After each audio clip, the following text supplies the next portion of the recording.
Iran, Israel మధ్య యుద్ధం మళ్ళీ ప్రారంభం కావచ్చనేటువంటి సంకేతాలు ఖచ్చితంగా తెలుస్తున్నాయి సార్. అమెరికా సైన్యం డైరెక్ట్‌గా గ్రౌండ్ ఇన్వేషన్‌లో పాల్గొంటుందా? పాల్గొంటే ఇరాన్‌ని విషయంలో గెలవగలదా? ఇదొక అంశం అయితే, ఒకవేళ ఇరాన్ మూవ్ ఎట్లా ఉండబోతుంది? ఈసారి గల్ఫ్ దేశాల పైన చాలా గట్టిగా అటాక్ చేస్తుందనేది అంటున్నారు. ముఖ్యంగా వాళ్ళ డ్రోన్ వ్యవస్థ. మీరు ఇందాక ప్రారంభంలో చెప్పినట్టు విధంగా యుద్ధం ఇరాన్, అమెరికా మధ్య జరిగినా గానీ మధ్యలో కొంచెం గ్యాప్ ఇచ్చినట్టన్నారు. తర్వాత శాంతి ప్రయత్నాలు చేశామన్నారు. తర్వాత ఇస్లామాబాద్ టాక్స్ అన్నారు. ఇప్పుడు మళ్ళీ యుద్ధ వాతావరణం, మళ్ళీ యుద్ధ మేఘాలు కమ్ముకుంటున్నాయి. కరెక్ట్‌గా అనలైజ్ చేశారు మీరు. అంటే ఇప్పుడు అమెరికా ప్లాన్ ఏందంటే, తన ప్రాబల్యం కోల్పోకూడదు. తను గల్ఫ్ దేశాల్లో ఉన్న సైనిక స్థావరాలన్నీ కోల్పోయినా కూడా ఇరాన్, అమెరికా బేసెస్ మీద అటాక్ చేసడం వల్ల అవి ఎఫెక్టివ్‌గా లేకపోయినా కూడా, నేను గ్రౌండ్ ఇన్వాషన్ చేసి ఇరాన్‌ను కంట్రోల్‌లో తెచ్చుకుంటాను అనే ఆలోచన ఉండడం అనేదైతే వాళ్ళలో ఉంది. కానీ అది ఎంతవరకు సఫలీకృతం అవుతున్నదని ఒక కొద్దో గొప్ప ఎయిర్ ఫోర్స్‌లో పనిచేసిన వాడిగా, అనుభవజ్ఞుడిగా అది వార్ ఆఫ్ అట్రిషన్ అవుతుందే గానీ దానికి అమెరికా అనుకున్న ఫలితాలు అందవు. ఎందుకంటే అక్కడున్న జియోగ్రఫీ అటువంటిది. ఆర్గ్ ఐలాండ్ అయినా, కార్జ్ ఐలాండ్ అంటారు కొంతమంది, కార్గ్ ఐలాండ్ అంటారు కొంతమంది.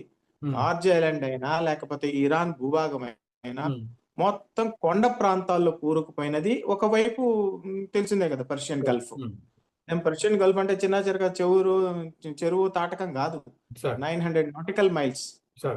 ఇన్ని రోజుల నుంచి అమెరికా యుద్ధ నౌకలను పెట్టున్నది. సో అక్కడున్న ఒమన్ దగ్గరున్న దేశాలేంటి? ఒమన్ ఉంది, ఇరాక్ ఉంది, ఇరాన్ ఉంది, చుట్టుపక్కల వాటిలోంచి నువ్వు గ్రౌండ్ ఇన్వేషన్ చేయాలి అంటే నౌకల్లో, తర్వాత యాంఫిఫియస్ అంటాం మేము. గాలిలోంచి, నేల మీద నుంచి అన్ని చోట్ల చేయాలి అంటే తన దగ్గర ఉన్నాయి కావాల్సినంత సైనికులు ఉన్నారు, సైనిక సామగ్రి ఉంది, యుద్ధ పాఠవాలు ఉన్నాయి, యుద్ధ విమానాలు ఉన్నాయి. Is it going to tame Iran అంటే my answer will be no. Sir, ఇటీవల మొన్నటి యుద్ధం ఏదైతే జరిగిందో, ఇరాన్ ఇజ్రాయెల్ యుద్ధంలో డ్రోన్లు కీలకమైనటువంటి పాత్రను పోషించాయి. సో ఇప్పుడు జరగబోయే యుద్ధంలో అసలు ఈ డ్రోన్ల వ్యవస్థ ఎలా ఉండబోతుంది? దీన్ని అమెరికా ఎలా ఎదుర్కోబోతుంది? అలాగే అమెరికా యొక్క జెట్స్ చాలా ఖరీదుతో కూడుకున్న, చాలా సాంకేతికంగా చాలా సాంకేతికంగా చాలా విలువలు కలిగినటువంటి అమెరికా జెట్స్, ఈ డ్రోన్లు, వీటి మధ్య ఎలా ఉండబోతుంది? కొంచెం మా ప్రేక్షకులకు వివరిస్తారా? ఎగ్జాక్ట్లీ. యాజ్ ఏ రక్షణ శాఖలో పనిచేసిన వ్యక్తిగా ఇరాన్ డ్రోన్ వ్యవస్థని, ఇరాన్ చూపించిన పోరాట పటిమని మెచ్చుకోకుండా ఉండలేను. ఎందుకంటే వాళ్ళ దగ్గరున్న ఆయుధ సంపత్తిని, వాళ్ళ దగ్గరున్న భౌగోళిక పరిస్థితులని వాళ్ళు అద్భుతంగా ఉపయోగించుకొని, ఐఎమ్ ఓన్లీ టాకింగ్ అబౌట్ యుద్ధం per se, not going into political affiliations and what not. America చేసినది ముమ్మాటికి తప్పు. నెంబర్ 1. ఎందుకు తప్పు? యునైటెడ్ నేషన్స్ రూల్స్ పాటించలేదు. World is a rules based order కదా. నేను పెద్దన్న కాబట్టి నా ఇష్టం వచ్చిన నేను చేసుకుంటానంటే it's not like that. In spite of that Iran చాలా ధైర్యంగా ఎదుర్కొని వాళ్ళు చాలా బాగా పోరాడారు తమ దేశ సార్వభౌమత్వాన్ని కాపాడుకోవడానికి. ఎవరు తప్పు, ఎవరు తప్పు కాదు అంటే ఇద్దరు తప్పే. ఇరాన్ టెర్రరిస్టులను పెంచి పోషిస్తుంది, తప్పు. అమెరికా యూనిలాటరల్ గా కాలు దువ్వడం, తప్పు. దానివల్ల మొత్తం ప్రపంచం నష్టపోతోంది. ప్రచ్ఛన్న యుద్ధం లాంటి పరిస్థితులు ఉన్నాయి. అన్డిక్లేర్డ్ థర్డ్ వరల్డ్ వార్ పరిస్థితుల్లో మనం ఉన్నాము. ఇండియా నష్టపోతోంది. ఇరాన్ యుద్ధంలో ఎంత గట్టిగా పోరాడుతున్నప్పటికి కానీ అమెరికా దగ్గర ఉన్న అన్లిమిటెడ్ వెపన్స్ వల్ల ఇది వార్ ఆఫ్ అట్రిషన్ అయిపోతుంది, కానీ ఇది తగ్గుముఖం పట్టడం లేదు, ఎండ్ రావటం లేదు. వార్ అంటే ఏంటి? ఒక బిగినింగ్ ఉండాలి, ఒక ఎండ్ ఉండాలి. నెవర్ ఎండింగ్ దాన్ని వార్ అనం కదా. ఏదో ఒక ఎండ్ ఉండాలి. హాయ్, నేను మీ మాస్టర్ మైస్ మోహన్ని.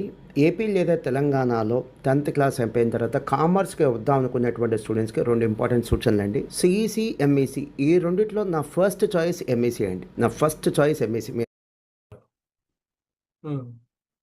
సరే, ఈసారి కనుక మళ్ళీ యుద్ధం ప్రారంభమైతే ఈ హర్ముజ్ జలసంధి ఏదైతే ఉందో సార్, దీనిపైన అంటే మళ్ళీ ఆధిపత్యం కోసం ప్రయత్నం చేస్తుంటారు. అటు అమెరికా ఆధిపత్యం కోసం ప్రయత్నం చేస్తుంది. ఇరాన్ కోసం ప్రయత్నం చేస్తుంది. సో, ఈ సప్లై చైన్ ఏదైతే దెబ్బతింటుందో ఇండియా మీద ఎలా ఉండబోతుంది సార్ పరిస్థితి? మన ప్రేక్షకులకి ఈ రోజు కార్యక్రమం ఇటువంటి కార్యక్రమం చేయడానికి నిజంగా నేను ఆంధ్రప్రభని I should say thanks to the Andhra Prabha. Because మన ప్రేక్షకులకి ఈ విషయం అర్థం కావాలి. మన నార్మల్ యువతకి ఆల్రెడీ మనం చాలా ఘోరమైన పరిస్థితుల్ని ఎదుర్కొంటున్నాం. ప్రచ్ఛన్న యుద్ధం కన్నా ఘోరమైన పరిస్థితులు, కోవిడ్ కైనా ఘోరమైన పరిస్థితులు. మన అదృష్టం ఏంటంటే మన ప్రజాస్వామ్య వ్యవస్థ 140 కోట్ల మంది ప్రజల ధైర్యం వల్ల, మన ప్రభుత్వాలు మన ప్రజల మాట వినడం వల్ల, మొన్న ఎన్నికల సమయంలో మీరు చూడండి 5 రాష్ట్రాల్లో ఎన్నికల్లో జరిగితే ఏ ప్రభుత్వం కూడా ధైర్యం చేయలేదు, ధరలు పెంచే ధైర్యం చేయలేదు. అంటే ఏంది, ఎలక్షన్ల కోసమని కాదు, ప్రజాస్వామ్యం అంటే భయం, ప్రజలంటే భయం. కానీ బయట దేశాల్లో ఏం జరుగుతుంది, అల్లకల్లోలం అయిపోతుంది, వాళ్ళకి వస్తువులు దొరకటం లేదు. నెంబర్ 1. నెంబర్ 2, ఆల్రెడీ హార్మోస్ జలసంధి మూసిపోయి ఉన్నాయి. ఆల్రెడీ మన కష్టాల్లో ఉన్నాం. దాన్ని తెరిచే ప్రయత్నం చేయాలి. ఇప్పుడు జనాలు ప్రజలు ముఖ్యంగా తెలుసుకోవాల్సిన విషయం ఏమిటంటే, హార్మోస్ జలసంధిలో అతి పెద్ద హ్యూమానిటేరియన్ క్రైసిస్ ఈజ్ ఆన్, నడుస్తోంది. ఎంతమందికి తెలుసు? అది చాలా మందికి తెలియదు. 20,000 మంది భారత నావికులు చిక్కుకుపోయినారు. 13 నుంచి 15 నౌకలు చిక్కుకుపోయినాయి. మన భారతదేశం కాని వాళ్ళు చాలా అంటే ఆయిల్ ఆన్ ది వాటర్స్.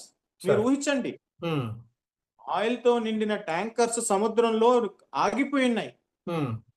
ఎంత హ్యూమానిటేరియన్ క్రైసిస్, ఎంత ఈకలాజికల్ క్రైసిస్ జరుగుతుందో మనకు తెలియటంలా. ఎందుకంటే మన దేశంలో మన పరిస్థితులు, మన అదృష్టవశాత్తు మనం వీఆర్ సెక్లూడెడ్ అండ్ మనల్ని కాపాడుకుంటూ వస్తున్నాం. మనల్ని మన ప్రభుత్వాలు, మన ప్రజలు.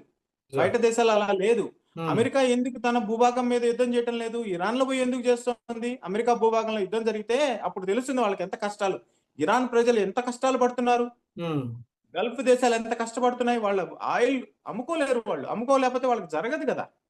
They have to export, we have to import. So ఈ పరిస్థితులు ఎంత త్వరగా వాళ్ళిద్దరి మధ్య శాంతి జరిగి ఎంత త్వరగా హార్మూజ్ జలసంధి ఓపెన్ అయితే ఇరాన్కి అంత మంచిది, అమెరికాకు అంత మంచిది, ప్రపంచానికి అంత మంచిది. అలా కాదు ఇంకా మూర్ఖంగా ముందుకు పోతాము అంటే చాలా ఘోరమైన పరిస్థితుల్లోకి వెళ్ళిపోతాం. మనం ఆల్రెడీ ఘోరమైన పరిస్థితుల్లో ఉన్నాం. ఈ రోజు ప్రధానమంత్రి గారు అంత ప్రకటన చేశారు. 9 సూత్రాల ప్రకటన ప్రజల ముందుకు వచ్చి ప్రకటించడం అనేది చాలా గొప్ప విషయం. ఏ దేశ ప్రధాని గాని, ఏ దేశ ముఖ్యమంత్రి గాని అలా చేయలేదు. రేపు 5 దేశాల పర్యటన మీద వెళ్తున్నాడు ఆయన. విహారయాత్రకు వెళ్తున్నారు అనుకుంటున్నామా? మనం కాదు. మన యువతకు తెలియాల్సింది ఏంటి అంటే, ఆయా దేశాలకు వెళ్ళి వాళ్ళతో ఒప్పందాలు కుదుర్చుకొని, అయ్యా మీరు మాకు ఆయిల్ ఇవ్వండి, మాకు ఫర్టిలైజర్స్ ఇవ్వండి, మాకు వస్తువులు ఇవ్వండి. ఎందుకంటే మన ఫర్టిలైజర్స్ ఆగిపోయినాయి, మన ఆయిల్ ఆగిపోయింది, మన కుకింగ్ ఆయిల్ ఆగిపోయింది, మన గ్యాస్ ఆగిపోయింది, ఆల్రెడీ ఆగిపోయినది. హార్మూజ్ జలసంధి వల్ల చాలా నష్టపోతున్నాం. ఇక్కడ నుంచి మనం పాజిటివ్ లోకి వెళ్ళాలి, కానీ ఇంకా ఆల్రెడీ నెగిటివ్ లో ఇంకా నెగిటివ్ వెళ్ళిపోతే తట్టుకోవడం చాలా కష్టమైపోతుంది. సార్ నిన్న ఒక వార్త వచ్చింది సార్ ఇరాన్ నుంచి. వాళ్ళు ఏదైతే క్రూడ్ ఆయిల్ ఏదైతే వాళ్ళు ఎక్స్ట్రాక్ట్ చేస్తున్నారో దాన్ని పంపించడానికి ఈ హర్మూజ్ జలసంధి ఈ ప్రాబ్లమ్స్ వల్ల వాళ్ళ దాన్ని అమ్ముకోలేక, ఎక్స్పోర్ట్ చేయలేక దాన్ని సముద్రంలో వదిలేస్తున్నారు అని. సో దీని వెనకాలంటే వాళ్ళకి చాలా పెయిన్ కదా సార్. అంత కష్టపడి ఎక్స్ట్రాక్ట్ చేశారు, దాన్ని దాయలేక ఎక్స్పోర్ట్ చేయలేక దాన్ని మళ్ళీ సముద్రంలో వదిలేస్తున్నారు. అసలు ఇది ఎట్లా చూడాలి సార్? ఒక పక్కనేమో మనం ఆయిల్ కోసం ఇంత ఇబ్బంది పడుతుంటే దీన్ని ఎట్లా అర్థం చేసుకోవాలి? చాలా చక్కగా అడిగారు. ఇది మీది మన ప్రేక్షకులకు అర్థం కావాల్సిన విషయం ఇది, మన యువతకి అర్థం కావాలి. వాళ్ళు గనక ఆయిల్ పంపింగ్ ఆపేస్తే, ఆయిల్ పంపింగ్ అనేది బావులు అంటాం కదా, చమురు బావులు, నిరంతరం అవి పనిచేస్తూ ఉండాలి. మన పొలాల్లో ఉన్న, మన ఇంట్లో ఉన్న సబ్మర్సిబుల్ పంప్స్ లాగా. అవి కానీ ఒకసారి ఆపేస్తే ఇంకా తెరుచుకోవు అవి. Because of the distance, because of the depth, సముద్ర గర్భంలోకి వెళ్ళాలి. సో నా ఇష్టం వచ్చినప్పుడు నేను స్విచ్ ఆన్ చేస్తాను, నా ఇష్టం స్విచ్ ఆఫ్ చేస్తాను అంటే కుదరదు. So they have to pump and they are being pumping it non stop. Pump చేస్తూనే ఉండాలి. నాన్ స్టాప్ పంప్ చేస్తుంటే ఇరాన్ లో దాచిపెట్టుకోవడానికి వాళ్ళ స్టోరేజ్ కెపాసిటీ అయిపోయింది. They have already crossed 90% of the storage capacity. So what will they do? They are throwing it into the ocean. Ecological disaster. ఎవ్వరు దీని గురించి మాట్లాడటం లేదు. యునైటెడ్ నేషన్స్ మాట్లాడటం లేదు, వాళ్ళు మాట్లాడిన ఎవడు విండు. ఉమ్, యూరోపియన్ నేషన్స్ మాట్లాడటం లేదు, వాళ్ళు మాకెందుకు వచ్చిన తలకాయ నొప్పి, ట్రంప్ గారు మా మాట వినరు. ఈజ్ ఎ అవును. ప్రెసిడెంట్ ఆఫ్ ది కంట్రీ కదా, ఐ కాంట్ అవును. Talk loose about him. Um, but Trump గారు ఆయన అమెరికా ఫస్ట్ అని చెప్పుకొని ప్రపంచాన్ని పట్టించుకోవటం లేదు. ఉమ్, ఇరాన్ వాళ్ళు వాళ్ళ సార్వభౌమత్వం, వాళ్ళ దేశాన్ని కాపాడుకోవాలి, వాళ్ళు కొట్టమిట్టాడుతున్నారు. ఉమ్, మనం చెప్పాము, మన ప్రధానమంత్రి గారు చెప్పారు this is not an era of war అని చెప్తే వాళ్ళు మన మాట వింటం లేదు. ఉమ్, చైనా వెనక చూసుకొని చల్లగా తన పని తాను చేసుకుంటూ పోతోంది. రష్యా మనకి కొంత గొప్ప సపోర్ట్ చేస్తోంది. పాకిస్తాన్ మధ్యలో fishing in the trouble waters. మీరు ఉమ్, ఊహించండి ఎంత క్లిష్టమైన, ఎంత కష్టమైన పరిస్థితుల్లో మనం ఉన్నాము. సార్. సముద్రంలోకి ఆయిల్ వదిలేస్తే ఎవరికి నష్టం? అవును. మొత్తం ప్రపంచానికి కదా. ఉమ్, ఈకలాజికల్ డిజాస్టర్ అయిపోతుంది. సముద్రాల్లో ఓడల్లో ఆయిల్ నిలబడిపోయినది, వాళ్ళు పంప్ చేస్తున్న ఆయిల్ నింపుకోవడానికి అక్కడ స్టోరేజ్ లేదు. ఉమ్, మేము అమ్ముకుంటామయ్యా అంటే వీళ్ళు అమ్ముకోనివ్వటం లేదు. ఒక సైడు అమెరికా నౌకలు నిలబడిపోయినాయి, వాళ్ళకి ఎదురుగా ఇరాన్ నౌకలు నిలబడిపోయినాయి, ఉమ్, మధ్యలో ప్రపంచ నౌకలు నిలబడిపోయినాయి. దాన్ని అంటారు చూడండి, ఆన్ గ్రౌండ్ సిచ్యువేషన్ అనడానికి ఇప్పుడు ఆన్ వాటర్ సిచ్యువేషన్ లో ఉన్నాం. సార్. అవును. ఉమ్. సార్, ఇప్పుడు వీళ్ళు ఎవరైతే చుట్టూ ఉన్నటువంటి గల్ఫ్ దేశాల పైన వీళ్ళు అటాక్ చేస్తున్నారు, ఇరాన్ వాళ్ళు తోటి ముస్లిం దేశాల మీద అటాక్ చేస్తున్నారు. సో అంతకన్నా వాళ్ళకి అవకాశాలు కూడా లేవు, ఎందుకంటే అమెరికా ఎక్కడో ఉంది, వాళ్ళ స్థావరాలు వాళ్ళ దగ్గర ఉన్నాయి కాబట్టి చేస్తున్నారు.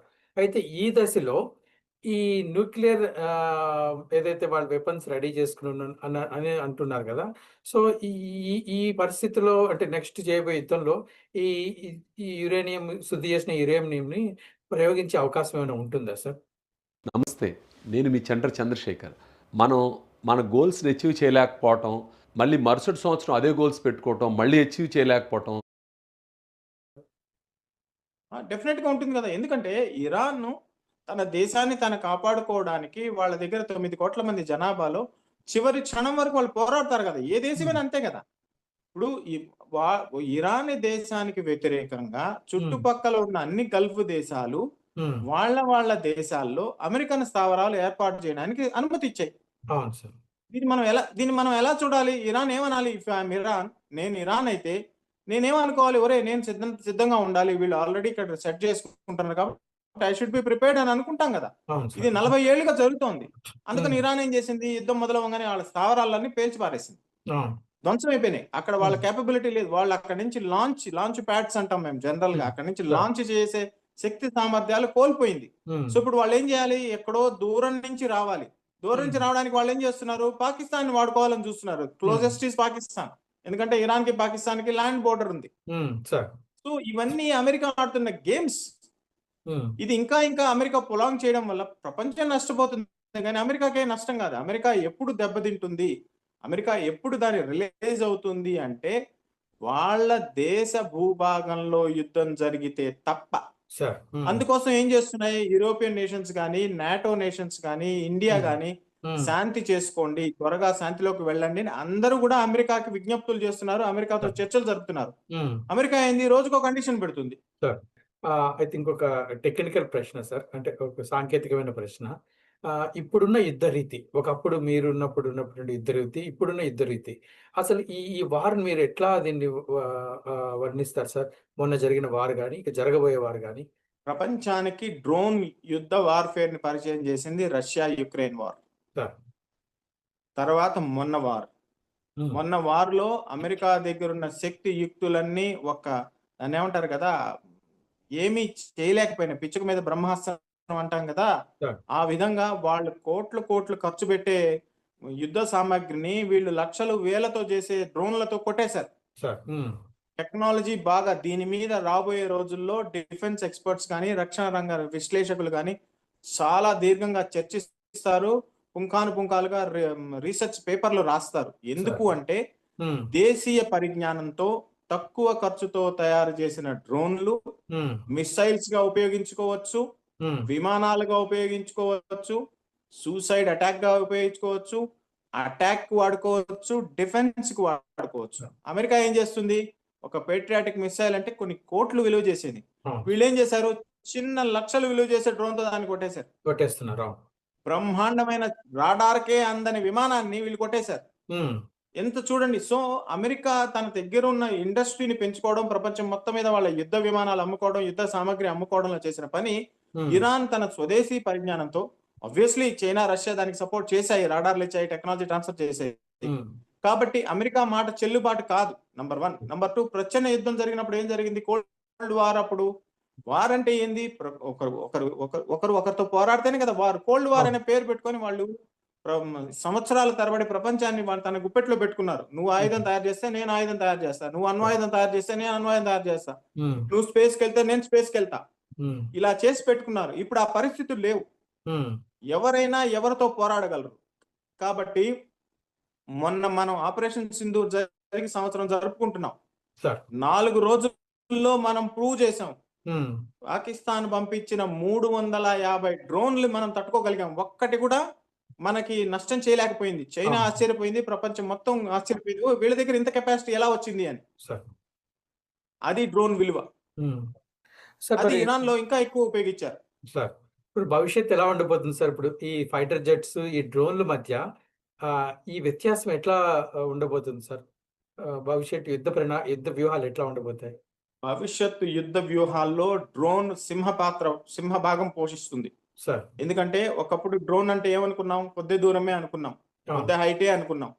ఇప్పుడు అది 100 కిలోమీటర్లు దాటి 1000 కిలోమీటర్లు వెళ్ళే సామర్థ్యం పెంచే, బికాస్ టెక్నాలజికల్ అడ్వాన్స్మెంట్ వచ్చేసింది కదా, ఏఐ వచ్చింది కదా. అంతకు ముందు టెక్నికల్ అడ్వాన్స్మెంట్ ఏంది? చిన్నగా రీసెర్చ్ చేసుకొని. ఇది కూడా అమెరికా చేసిన పనే. అమెరికా చేస్తున్న రీసెర్చ్ వల్ల ప్రపంచాలు కూడా నేర్చుకున్నాయి కాస్ట్ ఎఫెక్టివ్ గా. ఇప్పుడు మనం 4 రోజుల యుద్ధంలో మనకి ఎంత ఖర్చు అయింది, ఇప్పుడు వీళ్ళకి 40 రోజుల యుద్ధంలో ఎంత ఖర్చు అయింది మీరు ఒకసారి ఊహించండి. మనం వేల కోట్లతో ముగిచ్చేసాం, వీళ్ళు లక్షల కోట్లు పెట్టుకున్నా వీళ్ళ పని కావటం లేదు.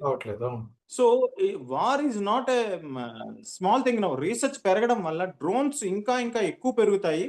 మన పాకిస్తాన్ డ్రోన్లు ఎలా అయితే ఎదుర్కొన్నామో, యుక్రెయిన్ ఎలా అయితే డ్రోన్లతో రష్యా మీద విరుచుకుపడుతోందో, ఇరాన్ ఎలా అయితే అమెరికాని గుక్కలు తిప్పుకోకుండా చేసేసిందో డ్రోన్లో, ఇది కాబోయే రోజుల్లో. ఒకప్పుడు ఫైటర్ విమానం అంటే గొప్పగా ఉండేది. 30, 40, 50 ఏళ్ల క్రితం నీ దగ్గర ఎన్ని ఫైటర్ విమానాలు ఉన్నాయి, నా దగ్గర లేటెస్ట్ ఉందా, నీ దగ్గర లేటెస్ట్. అంతకు ముందు బాంబర్స్ ఉండేవి. World War II, World War I లో బాంబర్ ఉంటే చాలు, పెద్ద విమానం మనుషు. అంతకు ముందు ఓకే సార్, అంతకు ముందు ఫైటర్ విమానం అంటే ఫ్యాసినేషన్ ఉండేది. ఫైటర్ మా దగ్గర చాలా లేటెస్ట్ ఉన్నాయి. అంతకు ముందు బాంబర్స్ ఉండేవి. బాంబర్స్ ఉంటే చాలు, దూరం నుంచి పోతాం, చాలా దూరం నుంచి ప్రయాణిస్తాం, బాంబులు వేసేసి వచ్చేస్తాం. ఇప్పుడు ఏమైనాయి?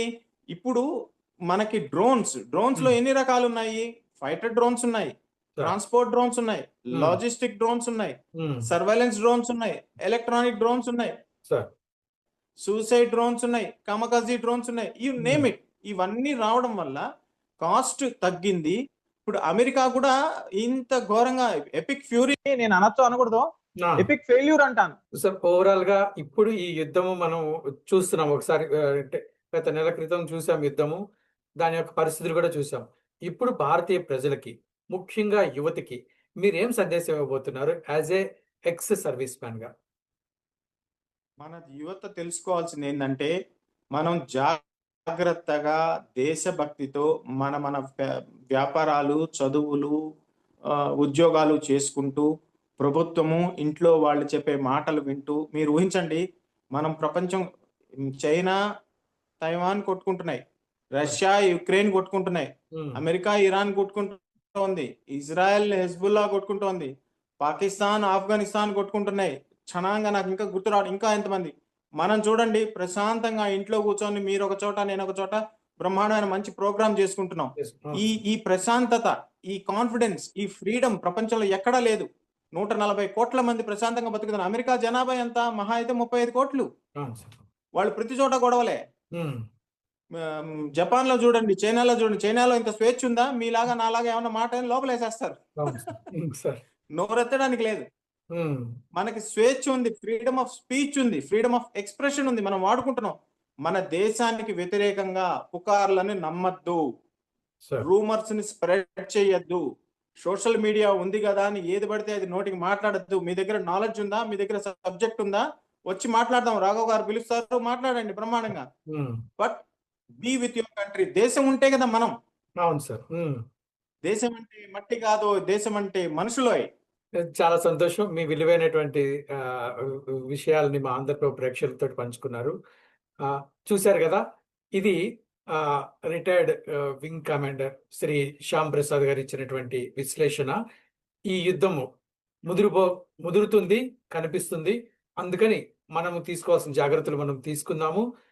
ప్రధానమంత్రి గారు సూచించినటువంటి ఆ పొదుపు సూత్రాలు ఏవైతే ఉన్నాయో అవి పాటించడానికి ప్రయత్నం చేద్దాము.